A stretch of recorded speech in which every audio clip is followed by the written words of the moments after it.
అందరికీ నమస్కారం. కార్తీక పురాణం 20వ రోజు. అగస్త్య అత్రి మహామునుల సంవాదం. చాతుర్మాస వ్రత ప్రభావము విన్న జనక మహారాజు వశిష్ఠునితో, ఓ మునివర్య, కార్తీక మాస మహాత్యమును ఇంకనూ వినవలనన్న కోరిక కలుగుతోంది. ఈ వ్రత మహాత్యమునకు చెందిన ఇంకా ఏమైనా విశేషములు ఉంటే దయచేసి నాకు ఉదాహరణములతో తెలియచేయండి అని చెప్పగా, వశిష్ఠుల వారు చిరునవ్వు నవ్వి, ఓ రాజా, కార్తీక మాస మహాత్యమును గురించి అగస్త్య మహామునికి అత్రి మహామునికి జరిగిన సంవాదం ఒకటి ఉంది, చెబుతాను, శ్రద్ధగా వినుము అంటూ 20వ రోజు కథను ప్రారంభించాడు. పూర్వము ఒకప్పుడు అగస్త్య మహర్షి అత్రి మహామునిని చూసి, ఓ అత్రిముని, నీవు విష్ణువు యొక్క అంశనందు పుట్టినావు కావున నీకు కార్తీక మాస మహాత్యమును గురించి పూర్తిగా తెలిసియుండును, కావున నాకు దాని గురించి తెలియచేయుము అని కోరెను. అప్పుడు అత్రి మహాముని, ఓ అగస్త్యముని, నీవు అడిగిన ఈ ప్రశ్న ఎంతో ఉత్తమమైనది.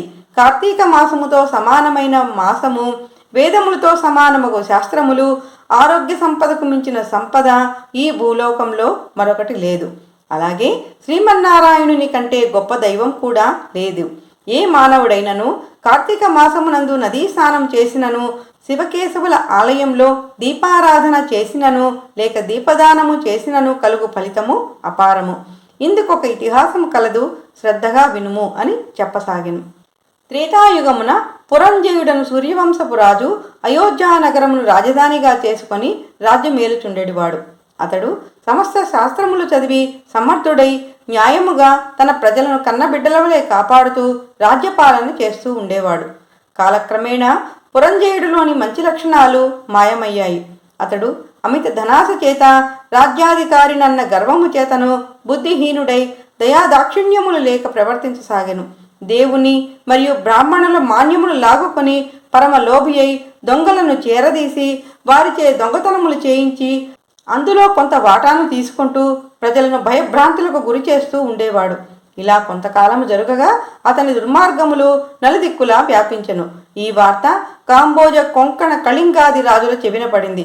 వారంతా తమలో తాము ఆలోచించుకొని కాంబోజ రాజును నాయకునిగా చేసుకొని రథ, గజ, త్వరగ, పదాది సైన్యములతో అయోధ్య నగరము పైకి దండయాత్రకు వచ్చారు. నగరమునకు నలువైపులా శిబిరములు నిర్మించి నగరాన్ని ముట్టడించి యుద్ధానికి సిద్ధపడ్డారు. ఈ విషయం గూఢచారుల వల్ల తెలుసుకున్న పురంజయుడు తాను కూడా యుద్ధానికి సిద్ధమయ్యాడు. అయితే శత్రుపక్షము వారి బలము ఎక్కువగా ఉండుట చేతను, తన బలగం తక్కువగా ఉండుట చేతను కొంత ఆలోచించినప్పటికీ వెనకడుగు వేయక సైన్యాధిపతులను పురికొల్పి చతురంగ బలముతో యుద్ధానికి సిద్ధమై సింహనాదము చేసి రణరంగంలోకి కొదమ సింహం వలె దూకాడు. ఈ అగస్త్యముని అత్రిమునుల సంవాదమును ఇక్కడి వరకు చెప్పి వశిష్ఠుడు 20వ రోజు కథను ముగించాడు.